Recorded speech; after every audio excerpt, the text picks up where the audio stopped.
Hello, ladies and gentlemen, my name is Kurt, and welcome back to Kerbal Space Program.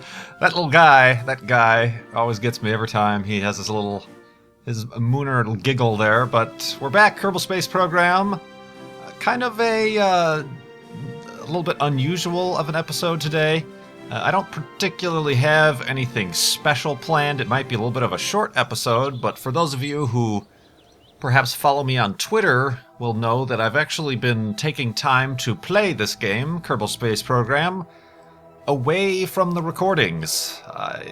Kind of something I didn't do before, and perhaps maybe one of the reasons I don't know if the word burned out is the thing that happened to me previously, and we had that kind of a lull in episodes in Kerbal Space Program, but playing the game on one's own to try to get used to the controls and just having fun without the pressure of recording and commentary is an important thing. And as you can see, I've certainly done nothing to improve our space junk and space debris situation.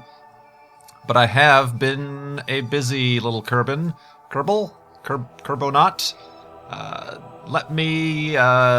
I guess we could start close to Kerbin here. As you can see, I have the Kerbal National Space Station. This is the space station we actually started during a few episodes ago when I was learning how to rendezvous and dock and everything like that. I'll get to this debris in a second, but if we can go to the Kerbal National Space Station, I'll show you what progress we've made.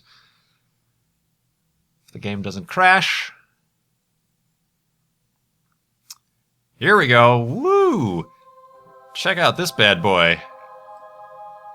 Obviously, I'll get to this in a second, but I think I rearranged a few things. What did I do? Yeah, I moved, this was our spacecraft that we docked. I think I moved it around to a different port, and then arranged the solar panels, so they all kind of, at least one of my problems and poor design choices, as you remember, was putting these solar panels here, and then they block these docking ports. Oopsie daisy. Not much that can be done about that now, but I've kind of at least arranged them in a more visually pleasing manner with these other panels. So we still have all of our guys. Jeff Wise, you remember Jeff Wise, Kerman, and Camney. Camney's our new guy. I built this space shuttle-y thing. It's a one-man space shuttle. Do we have lights? Sort of. Yeah, you can see it a little bit better now. A one-man space shuttle. And it doesn't have, like, external boosters. I actually just launched it on top of a vertical launch, kind of like the Dream Crusher of the previous version of the game that I had.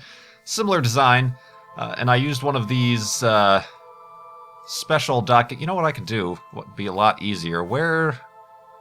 Who's in all of these different modules? Nobody's in there. Nobody's in there. Nobody's in there.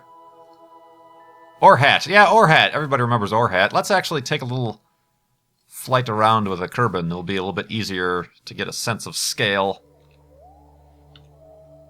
I've got the whales in the background. Alright, yeah, so we're going to take a little bit of an EVA with Orhat. But as you can see, I used something I haven't used in an episode yet, but one of these... I forgot what they call it, but it's basically almost like a space shuttle docking port with these little ports that open up. I gotta tell you, this thing was a pain in the ass to dock. Because your frame of reference and the nav ball becomes quite useless when you're trying to... obviously with this module, the docking port's right on the nose, so whichever direction you're pointing is the direction you want to dock. But when your docking port is on the back of your neck, I guess... making things a little bit more better of a frame of reference. When the docking port is upside down and backwards, it's quite an ordeal to dock, but I was able to without major incident. As you can see, I have quite a few RCS thrusters all over the place just to give myself maximum maneuverability. But yeah, I did that, and I'm very proud of that. We have... I can't really tell while I'm on EVA. I was going to say, we have enough fuel, and I feel like if we do run out of things to do today, I feel like seeing if I can bring this shuttle back home, perhaps for a pinpoint landing. I have not tested to see if it even actually glides well yet, but perhaps for a pinpoint landing, try to land back at KSC, Kerbal Space Center, on the runway. That would be an interesting thing we've never done with a winged spacecraft. We've always just either crashed or ditched in the ocean or something like that. So that might be something to do today if we have time. But yeah, this is the Kerbal National Space Station. Let's get Orhat back in his... Oh, grab. Where are you at? There you are. Okay, let's get back on board. Oh yeah, that's another problem. The SAS kind of wigs out. So let's turn that off. I wonder what does the view look like? Yeah, kind of a cool view from within the cockpit of the space shuttle type situation I have here. But yeah, that was an interesting ordeal to try to dock. But yeah, we have the Kerbal National Space Station still hanging out up here. Yeah, how much fuel do I have left? I actually might want to... Oh gosh, I have a lot of fuel. I have a whole fuel tank left. And then some. I don't probably even need that. I could probably transfer some into this to give these guys enough fuel to do whatever they want to do. But yeah, alright. So let's keep that in mind. Let's see if we can bring those guys back today. Or that guy back. Camney, Kerbin. I gotta keep remembering not to hit end flight. Go to the Space Center, because I still want that thing to orbit. Another thing you may notice, aside from all this debris, I had another space station in orbit, as you can see, about 200 kilometers, that I wanted to take to the moon and put a space station around the moon. It's kind of a refueling space station kind of thing for missions to the moon. Unfortunately, I ran into problems, and now there's a bunch of this debris. I wonder if I can select it. No, I can't. It's all labeled as junk. I can't really look at a piece of debris that's known as junk. Oh well. But yeah, basically had this stuff in orbit around Kerbin for a while, and then the refueling rocket needed a refueling rocket because it ran out of fuel. Just a big mess, but I eventually got the space station out to the moon. There it is. Oh god. Okay, let's focus on the moon. There we go. Is that... No, that's a lander. That we'll take a look at in a minute.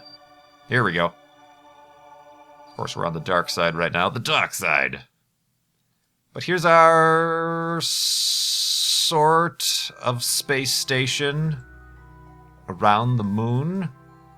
And it was actually, that whole process was actually a robotic mission. There was no manned mission to get this space station out to the moon. And I did it because, let me fast forward time. And I got this question a lot on Twitter. People said, oh, if you enjoy playing the game without doing live commentary, why don't you just record yourself and do a post-commentary? I'm not too sure about that yet. I think at least my hypothesis that is backed up by no scientific claim, I think one of the reasons, and feel free to correct me, that you guys like my Kerbal Space Program series is that it is live commentary and you get to have my real-time reactions to the launch failures and things like that. So I'd like to keep it live commentary, as this episode is. But yeah, I had one ship in orbit. I took another ship to the moon, and then landed on the moon, but it ran out of fuel. So one of the reasons why I wanted to bring the space station out there was to have kind of more of a safe haven for when you guys run out of fuel, and I've since... here's the refueling ship right here, as you can see. Not doing too good as far as the refueling purposes go, because it doesn't have much fuel of its own. So I might need to send out another refueling ship to dock here. Something weird that I saw happens is when you have this many ships connected to each other, and you turn on SAS, all the SAS modules seem to start fighting against each other, even though I don't even have an RCS on, and then the whole thing just starts to wobble uncontrollably. So with your complicated space station... Yeah, now we're drifting. Damn, hell's blazes. with your complicated space stations, perhaps avoid using SAS too much. Things start to go wibbly-wobbly. But yeah, the only guy up here is Tom V, who's been up here for quite a while. He's got an interesting view of the moon and docking ports, and things are a little bit wobbly, but his two crewmates rather, are still on the moon. It was basically the same mission that I had during the previous episodes, landing and returning from the moon, the whole Apollo-style lander. They're right here, successfully having landed on the moon, and oh, hello, perhaps you'll see where I landed. Of course, it's nighttime now, so that kind of sucks, but let's go. I wonder if Billman would like to go on EVA. He might need a ladder.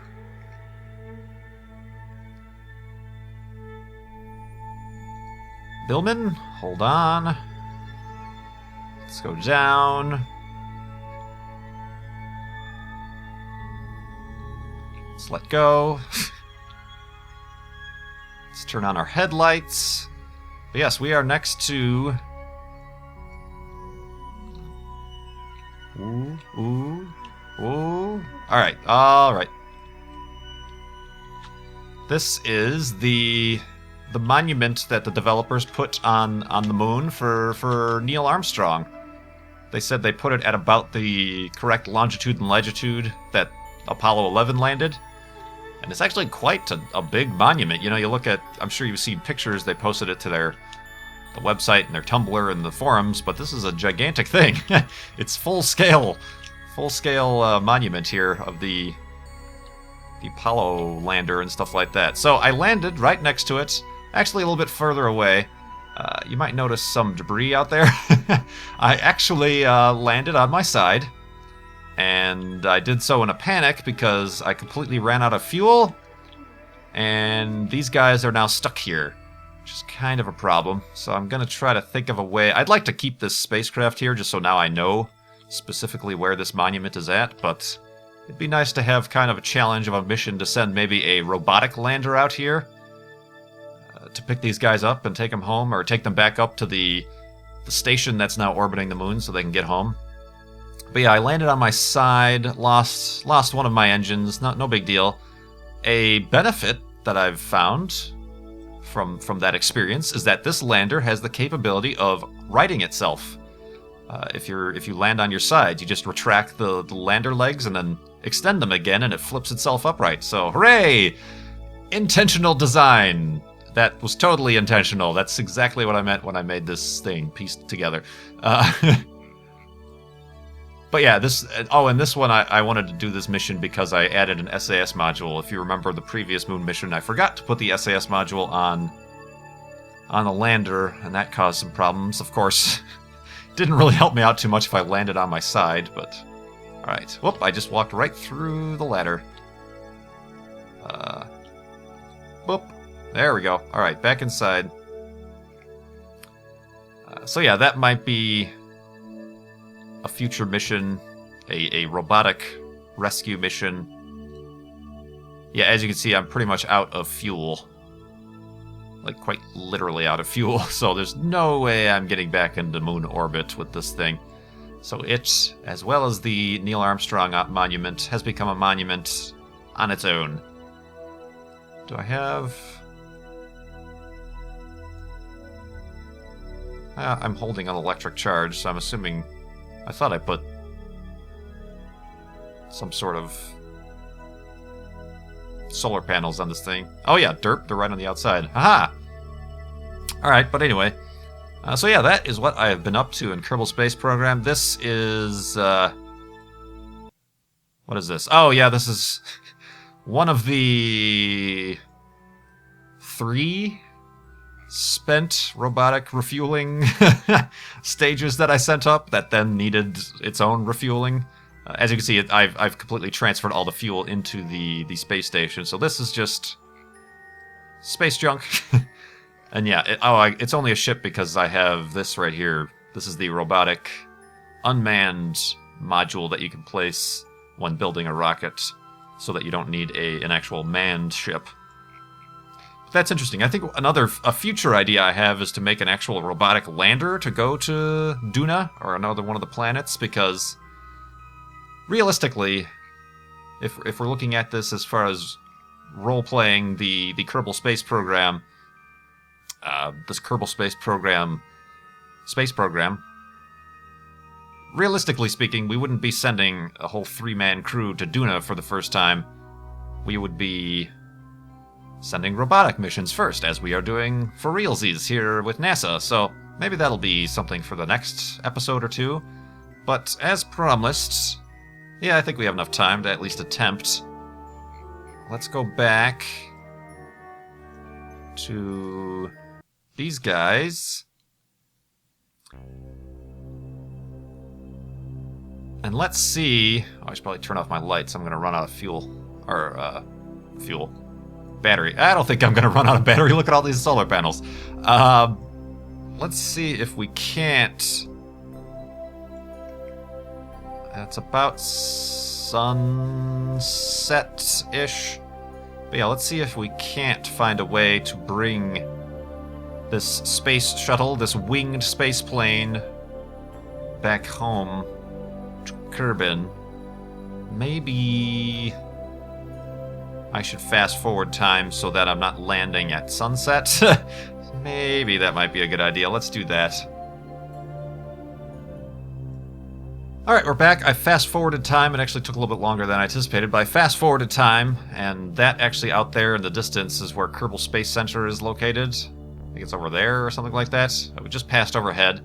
But we are going to disconnect Kamni Kerman. Let me actually, like I said, I have quite a bunch of fuel left here.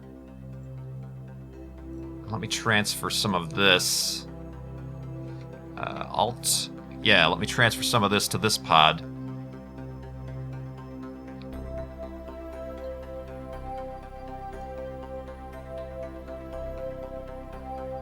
Just to make sure that they have enough fuel, and... yeah, an entire tank should be more than enough to get us home, and we might need a little bit of that to fly around within the atmosphere to make sure we can actually... just in case we overshoot or undershoot the runway. But yeah, let's rejoin Kamni Kerman. Let's see about undocking the inline clampotron, as it's called. And this is where things go a little bit wobbly. I have to turn on my RCS. Oh, okay, alright, that was the opposite of the movement I anticipated, but let's slowly get ourselves away from the station.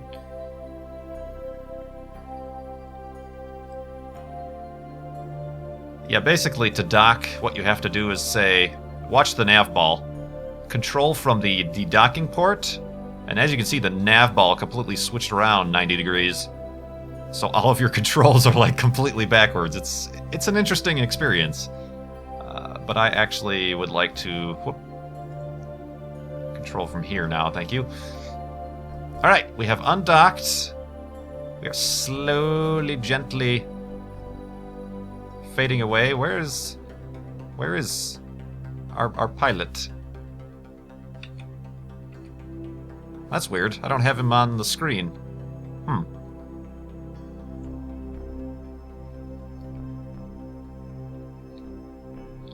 Alright, well, regardless. Alright, let's hold that position, perhaps. And let's plan our deorbit burn.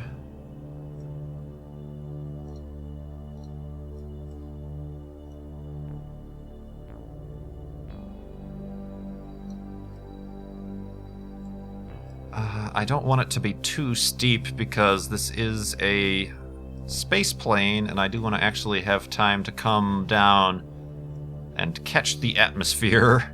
I think, anyway. That's probably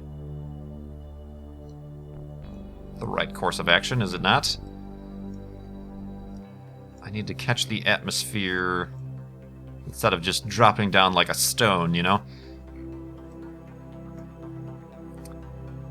I'm pretty much right over the Space Center. That looks like a good trajectory, if you ask me. I'd rather come up short than have to try to turn around. You know what I mean? Alright, we're back. I don't know why we don't have our astronaut in the lower right hand. I'm like, oh god, is there a guy in the cockpit? Yeah, there definitely is. Here he is. I'm looking at his boots.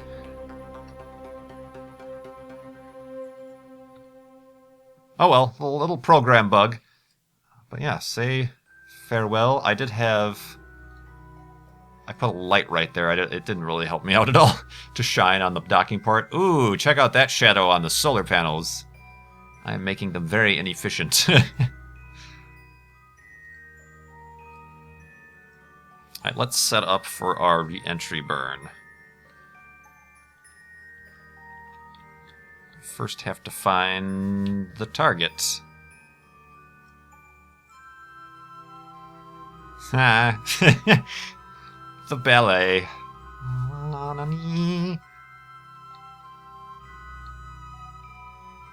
Yeah, I haven't much of a clue if this thing... It should at least glide, but the controllability is questionable. Where is my target for this maneuver? Okay. Ah, there it is. Alright. Just making our guy sick. And hold that, why don't ya? Very nice, very nice. Turn off the RCS, and then we can close. It's kind of a cool effect. Should be cool. I'm assuming they, you know, with shuttles and space planes, they're going to have to make some sort of a module or a part that has some sort of bay that you can then launch other modules from and things like that, like a real space shuttle. But yeah, we are ready to fast forward time, and I will be with you once again when we're ready to do our re-entry burn, and hopefully I have estimated things properly. Indeed! Alright, we're back, and we're about 3 minutes out from our burn. It's not giving me the correct estimated burn, so I don't know how to time this properly, but we'll try. I mean, yeah, it kind of only estimates based on what thrust you can provide, and it's not telling me 2 seconds. I doubt it's going to be a 2-second burn. I think I'll wait maybe until 30 seconds out to burn, but our International Space Station is slowly drifting closer? No, away. It's drifting away. So we're going to leave it, and there's of course our moon. 3 guys are out there as well. Alright, let's speed things up a little bit. Don't have all the time in the world, see?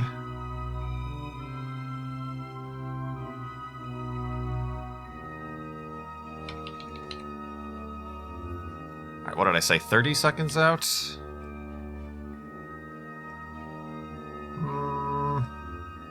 Maybe 20 seconds out. Oh, hey, I've already done inappropriate things. Hold on.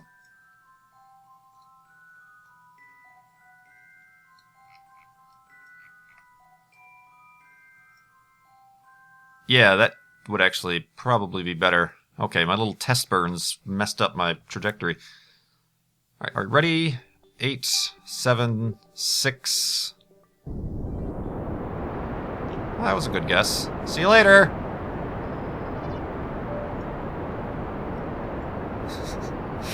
Woo! 1... Boop. Alright. Woo! Things have changed. Let's see what that did for us. Might want to do...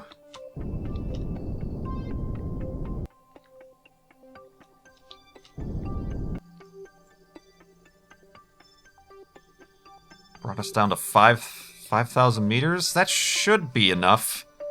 I mean, I'm actually going to hit the atmosphere well before that. Yeah, I think that's probably a good idea to do it like that. I think. Well, let's cancel that maneuver.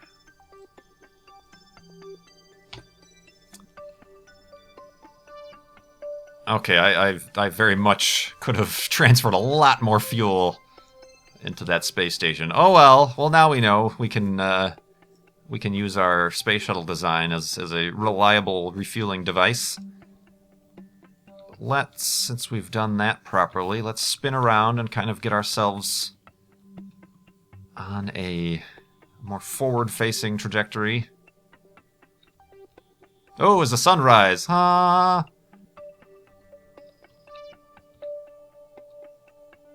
Awesome! Awesome, awesome. Very cool.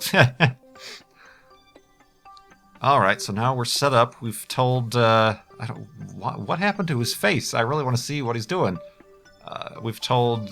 Who is it? I don't even know who it is anymore. Camney? Ribfried? Somebody in the cockpit there. Our brave soul. Our first hands-on landing. I did give this enough landing gear, didn't I? Yes, okay. I gave him all the landing gear he needs, so that's good. There goes our space station. Is now 32 kilometers away. But yeah, let's fast forward some time here and see what happens when we start getting within our re-entry interface and attempt to land on the runway. That should be an interesting thing to see. Stay tuned. Alright guys, we are back, and we are coming over the Saharan Desert here, I guess you could call it. I'm a little bit concerned. I just did a slight maneuver to give myself a little bit more wiggle room, but things have changed in our orbit, and our periapsis is actually much, much further away from Kerbal Space Center. So, I've brought it up just a little bit from 5,000 meters, 5,000 to 16,000 meters. Hopefully that gives me enough time to get through this atmosphere and then all the way to the Space Center. I do have pretty much an entire fuel tank worth of fuel left, so I could use that for additional thrust to get me that extra few thousand miles that I'm off, but it looks like we have come out of space and are beginning our re-entry interface. Everything looks fine from within the cockpit, even though we have no idea who's flying because what the heck happened to our guy. I think we're at a good angle. I'm going to turn off RCS for now. Already at 50 kilometers. This might be a water landing. Oh boy. Yeah, already our periapsis is dropping indeed. We'll see, we'll see. Alright, let's stretch it out. Let's try to do this properly.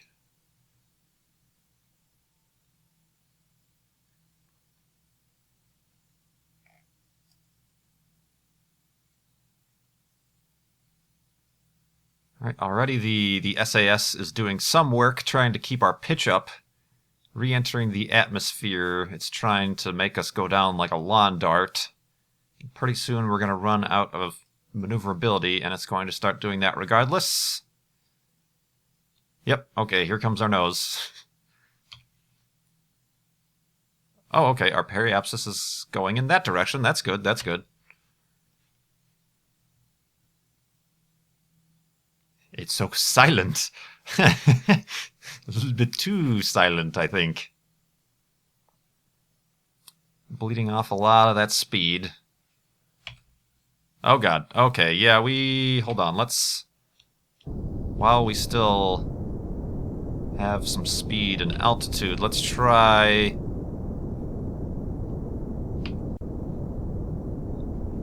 to actually get ourselves to the Space Center. Is that doing anything of significance? Not exactly.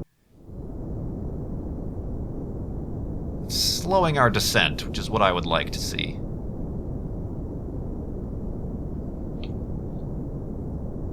Yeah, okay. Well, this might be the thing to do. Not exactly the space shuttle way to come back as a just total straight-up glider, but... We're learning. This is the first time we're trying such a thing. Give us a break.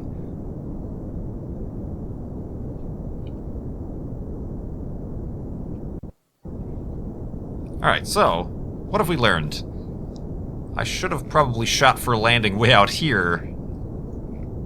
And then that would have brought us back to Kerbal Space Center, but now we know for next time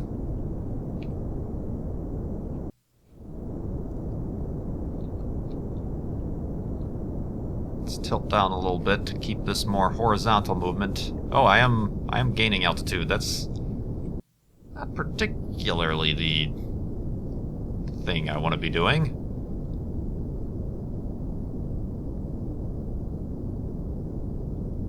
We're fine on fuel. Oh, I should have seen if they needed RCS fuel. Even though I don't think I have all that much left, but I should have seen if the space station needed RCS fuel. Whoops! How inconsiderate of me.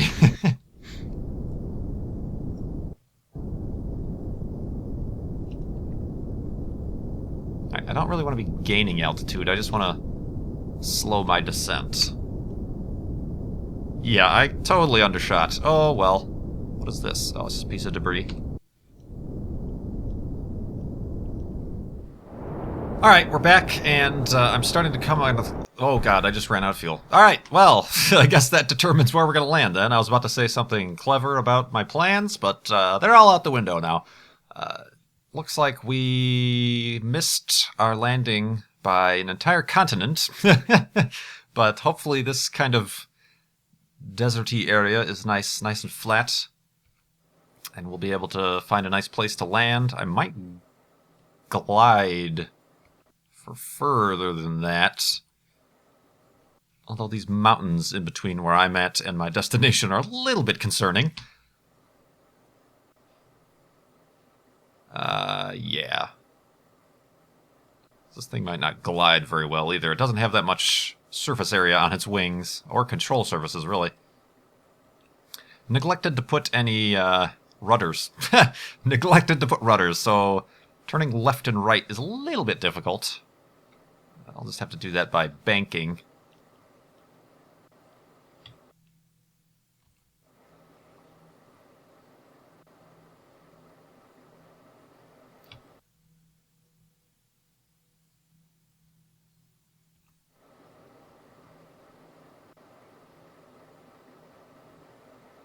Yeah, oh well, so we've failed in our primary objective of landing on the runway. Let's just try to land intact as a proof of concept. I don't have parachutes on this thing either. Although I've never found that to be much of a problem when landing with a winged craft, if you will. And I will. Alright, well at least I'm gonna be over land. We're gonna surprise some beach-going vacationers. What's that? It's a space plane.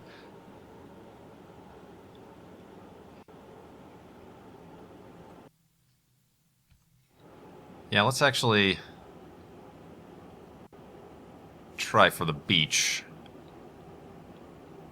Whoa, God. All right. Oh, I guess I could use my RCS to use for rudders. Alright, let's... I just want to kind of do a little bit of a gentle turn just so I can... I don't know what hilly nonsense is out there. I'll stay... Try to stay a little bit in this... what looks like sandy, beachy situation. Alright, little bit difficult to maneuver. Little bit difficult. Probably not the greatest glider in the world. 5,000 meters.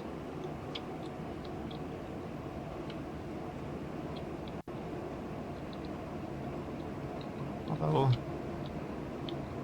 within those 1,000 meters I've dropped, I have been able to, whoa, change my direction 90 degrees. To now be heading south.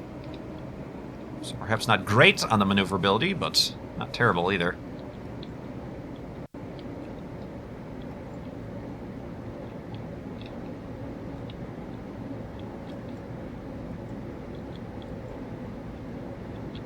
Just keep her nice and steady. It's also good to do this on the beach because at least I know it's kind of close. Closer to the zero marker. The sea level. Sea level is the word I was looking for. Alright, I can See the ground texture. Let's try to get a little bit more horizontal speed going on here.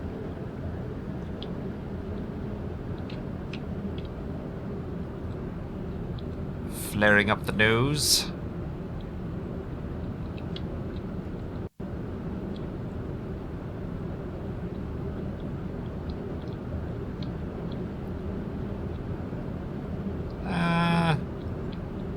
I don't know if RCS is necessary. Let's do this without RCS, because in most situations we will not have it. Alright, 400 feet. Let's put the gear down. Hopefully that still works. I said let's put the gear down. Jeez.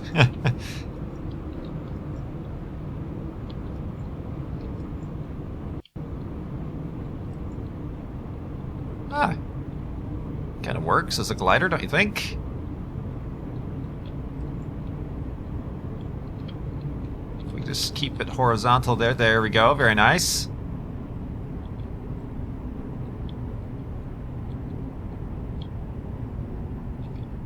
Alright, take it nice and easy. Ooh, flare up that nose. Flare it up. Alright.